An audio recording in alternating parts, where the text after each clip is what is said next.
Hi guys! Welcome to our YouTube channel. Ngayong araw ay tuturuan ko kayo kung paano gumawa ng account para sa NBI clearance ngayong 2026. Pumunta lamang sa site ng clearance.nbi.gov.ph. Register as new account. Pwede nyo nang gamitin yung government ID ninyo, i-scan or upload nyo lang dito para madaling gumawa ng account, or pwede ding i-register yung dati nyong NBI clearance 2014 onwards.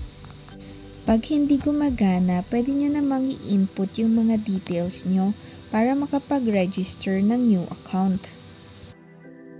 Kailangan nyo lang nitong mga details: gender, civil status, birth date, year, month, and day, first name, middle name, last name, mobile number at email address. Tapos yung gusto ninyong password. After nun, may magsisend ng OTP sa cellphone number na nilagay nyo. Ilagay nyo lang po ito para ma-verify. After nito, i-open nyo lang po yung email ninyo para ma-activate yung account. Congratulations! Your account is activated. Pwede na po kayong mag-login. At dyan na po nagtatapos ang ating video. Sana po ay may natutunan kayo at nasagot namin ang inyong mga katanungan.